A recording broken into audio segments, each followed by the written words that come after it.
who said that? Baby, how you been? Well, let me roll up onto the sidewalk and take a look here. Oh, yeah, that's probably the wrong version of VH. It all started in 1985. I was 25 years old living in juvie, and all they played was Bob Seger 24/7. I couldn't stand it. I had to split that scene because I'm a real rocker. My favorite bands, AC/DC, Van Halen, not Van Hagar, Skinner, Def Leppard. Wait, no, that was Joe Dirt. Welcome to another edition of Brawny Lad on Brown Ale. Today we're gonna do a patch tutorial for the synth patch in Jump. The reason I decided to do this one is because the Microfreak has a SEM style 2-pole filter. So it should have a filter that sounds similar to the Oberheim OB-Xa. So I thought, you know, let's see how close we can get it. There's gonna be an issue here because this is only a 4-voice synth.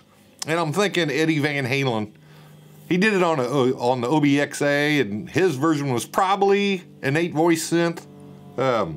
So let's see how close we can get this patch. So we'll go to a initialize patch. No. There's an initialized patch. So the first thing we want to do is put this thing in paraphonic mode. Up here, push the paraphonic button. Yep, so we can play more than one note at a time. The next thing we want to do, let's find the oscillator we want to use. So we'll turn the type encoder. Now come on, react. The second one is the super wave. I think the original song was done probably with a saw wave and a square wave. I think the Oberheim OB-Xa was a 2 oscillator synth. So this song, it has a lot of fizziness, a lot of high-end brightness, even though it's still pretty warm because it's an analog synth. But it also has a lot of low-end girth. So I think he probably used a square wave on that. Unfortunately on this, we can't choose 2 different oscillator types. We can only pick one. So here you can see in the super wave, we got a choice from saw, square, triangle, sine, sinus, is that what it says? Yep. Let's see how these sound. Well, I had effects turned on. For sure it's gonna be a saw wave. I'm up. So we're at the +1 octave point. I'm gonna save because this synth doesn't have an undo, so I save early and often. Initialize. If we hold it long, it saves it. 3 seconds, it'll save it. Okay, what's the next selection? Timbre. What do we got here? It says Detune. So what I'm gonna try to do, I want it to sound like it's got multiple voices or more than 4.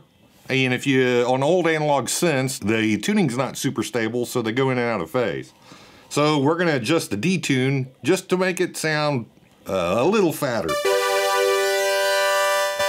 So see there, it's real thin because all the 4 voices are all in perfect pitch. Starting to get a little... 31's too much. 20's not enough, so let's go to 25. That's not bad. We might revisit that. So I'm gonna save that. Shape, what's shape do? Well, all it's saying is volume, so I'm gonna turn that up all the way. This Microfreak doesn't have a lot of output. I've got it gained up through my audio interface, but I still want it as loud as possible. So let's listen to the beginning of the song and see how we're gonna start to shape this. So I'm gonna play just a little bit of the original. What's this sound like?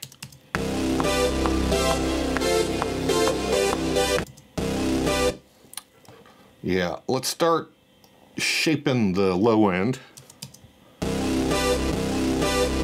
So, well, there's 0 octave, 1 octave, 2 octaves down. Yes.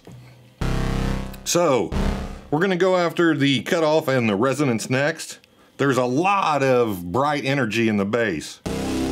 That crackle is what I love. So we're gonna turn the resonance all the way up.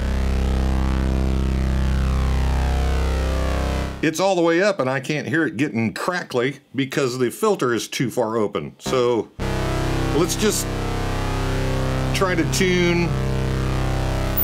Ooh, that's whistly.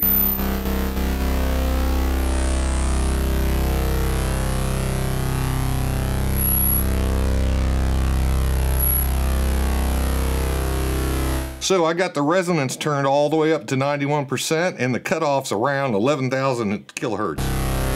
How close is that? It's a little too bright, so let's back the resonance down.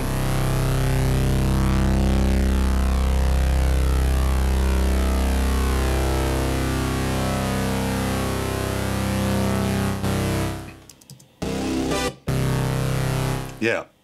I got that at 81%, so I'm gonna save it. So let's see how that sounds with the chords.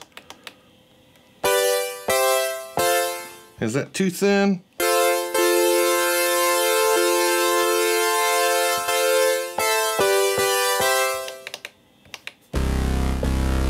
I think that's a happy medium between the brightness in the low end and the brightness of the chords that are 2 octaves up. So let's save that.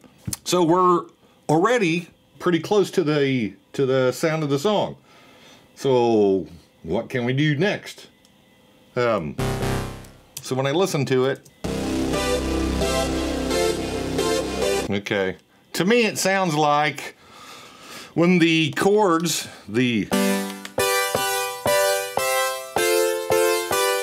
it sounds like they got a little bit of punch when they first, when the chord first hit. So let's work on the amp envelope.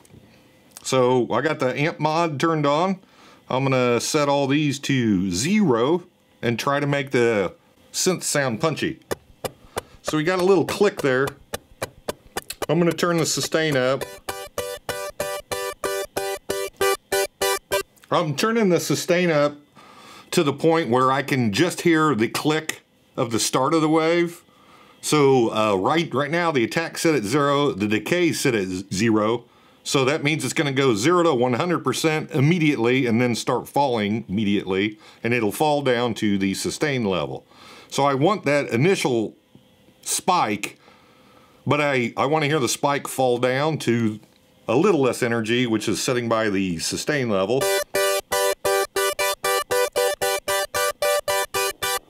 And around 65, it still sounds a little bit plucky. And I'm gonna try to get rid of that pluckiness by adding some decay in.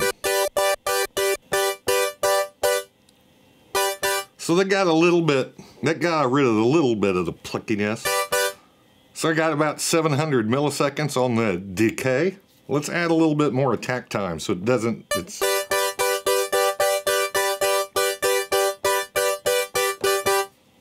I got that set at 5 milliseconds. So we'll save that. Hold for 3 seconds.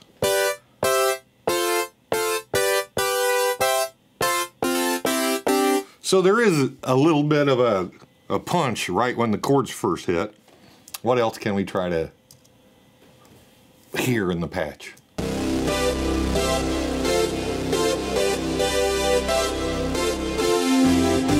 But to me it sounds like right when he hits the chord, it's a little bit bright and then gets a little bit darker as the chord sustained. And I think he's probably doing that with a little bit of filter movement. So what we're gonna try to do is make the Microfreak adjust the filter every time we hit a chord. And we do that with the cycling envelope. So what we're gonna do, it's got 3 choices. Envelope, which means do it once. Run, which means I don't know what run means. Run and loop, I think they just mean do it over. Maybe run is just speed that it takes the envelope to occur and then it just re-triggers itself. And maybe loop is based on the LFO. I don't know. I'm not gonna worry about that. We're just gonna set it on the envelope setting. But to make that affect the filter, we're gonna have to go up to the modulation matrix and make sure that the cycling envelope impacts the cutoff. So I'll rotate this till we find the crossroads between cycling envelope and cutoff. We'll select that and then just turn it up 100% and see what we hear. So it's starting with the filter a little bit closed, and as the rise time increases, it's getting brighter and then falls to the sustain level, which I have at 0%. I want it to do the opposite of that. I want it to start bright and then fall. So we'll set the cycling envelope to cutoff amount to -100 and see if it does it backwards. Yes. Okay. So it's starting really bright and then falling darker until it gets to the sustain, and because sustain is at 0, it's all the way bright again. So I'm just gonna start, what does fall do?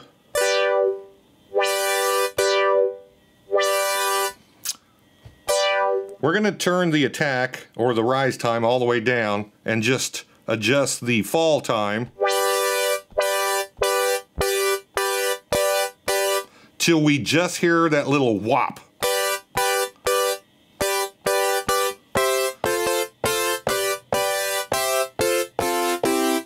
I like how that sounds, so we're going to save that. What else can we do? I still want the thing to sound more analog and more out of tune, such that the oscillators aren't perfect. So maybe let's get the LFO to adjust the Detune. And if you remember, the Detune is, where is it? Yes, Detune is controlled by the timbre encoder. So let's connect the LFO to the timbre encoder, or timbre. So I'll just, oh dang it. I'll rotate this until I get LFO to cross timbre, or timbre. And I'm going to set that all the way up just so we can hear what it's doing. Yes. Let's slow that down. And here's the LFO speed.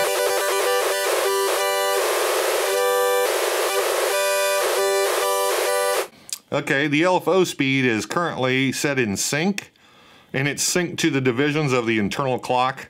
I don't want that. I want to be able to freely adjust it. So I just turn the sync off.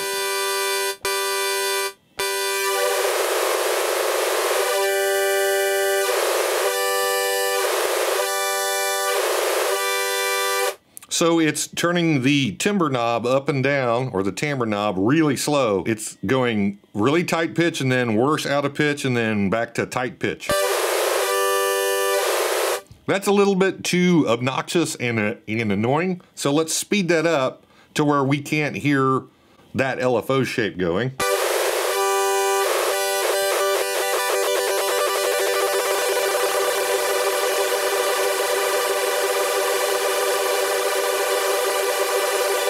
So right there, it's just a blur. So I'm gonna save that, and that's 55,000 hertz.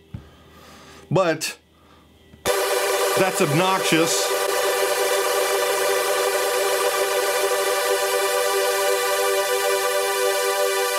So I'm gonna turn the LFO send rate down so it's very subtle.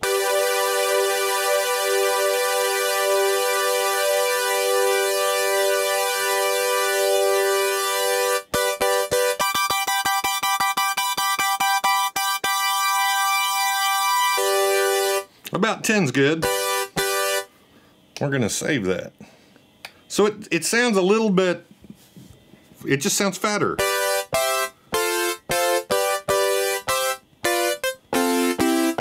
How does the bass note sound? I'm gonna adjust the resonance.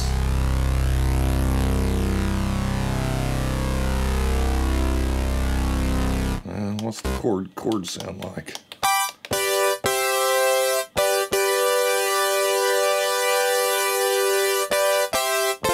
Well, how's the original sound?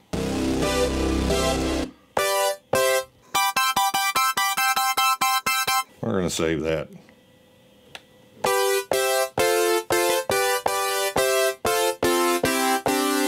Okay, obviously that's not thick enough.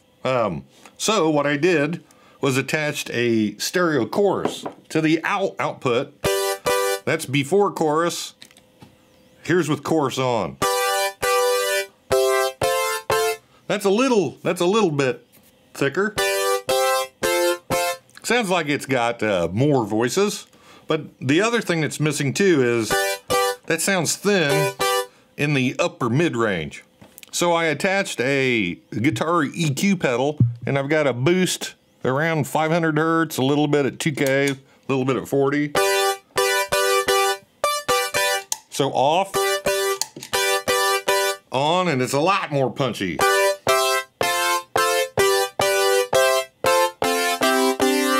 How's that sound on the low end?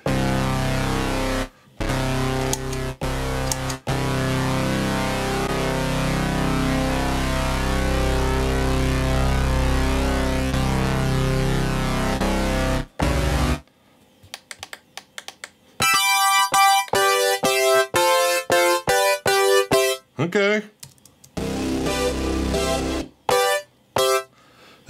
There's a lot of verb in the original song. Listen to the verb on the chord punches.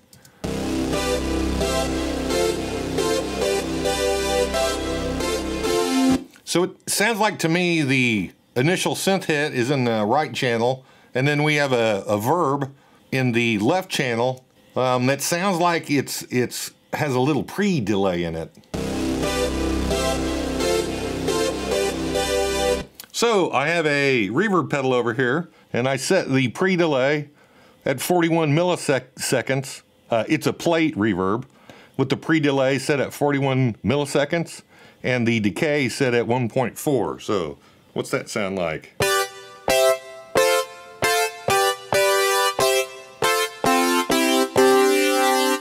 Yeah, that's not too bad. How's it sound on the low?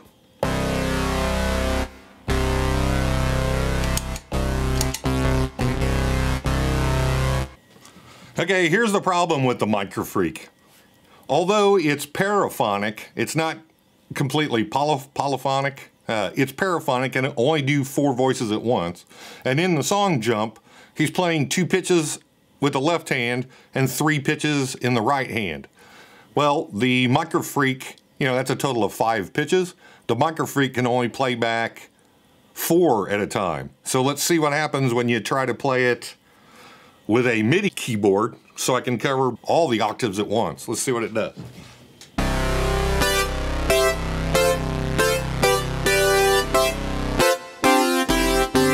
Now, it's pitch robbing from the left hand.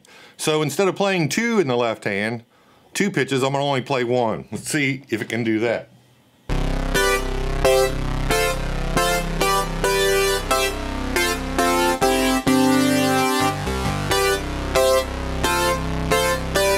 Yeah, it doesn't seem to have a problem doing that, but with only playing 1 pitch in the left hand, I don't think it sounds near as good.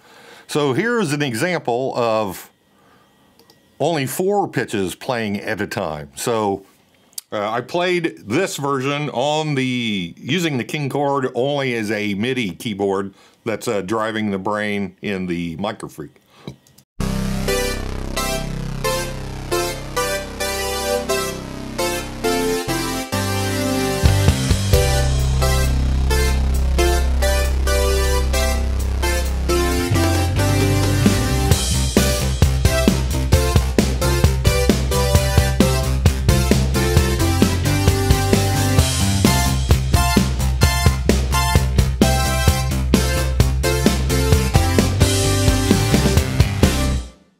Doesn't sound terrible bad, but let's compare that to the version that's playing all 5 pitches with 2 of the pitches in the left hand.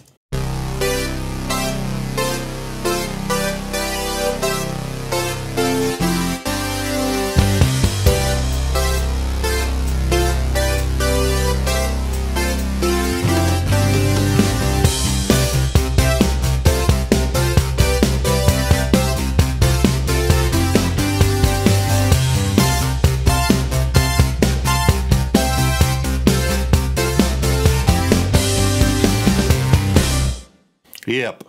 It sounds much better playing 5 pitches at a time. So, while I think, you know, the patch is not identical, not even close, the original OB-Xa, man, it just sounds fat and thick and analog. I like it.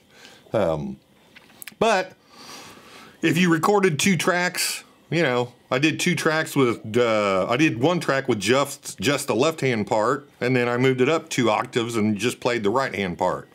So now, let's actually play it on my Korg, King Korg, that's got a OB-Xa SEM style filter in it, and it's got a jump patch. So let's see how that sounds.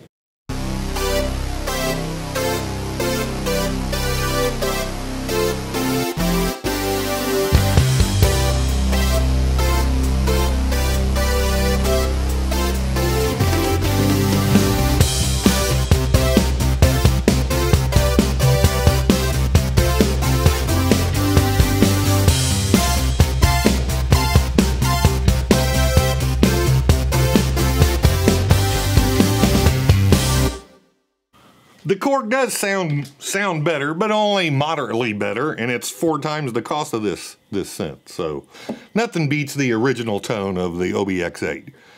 It's a fantastic synth. It's one of my desert island synths.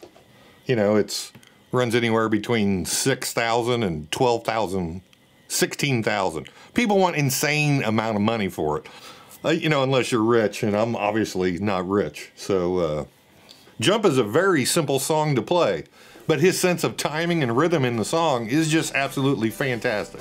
And the coolest part of that song is the video when they show him playing it, how much dust and dirt is on that Oberheim. I hope you enjoyed it. It doesn't sound identical, but it was it's a fun way to spend 20 minutes building a patch, trying to get the thing to sound like an old poly synth, which it does a relatively decent job. That's all. Have a good one.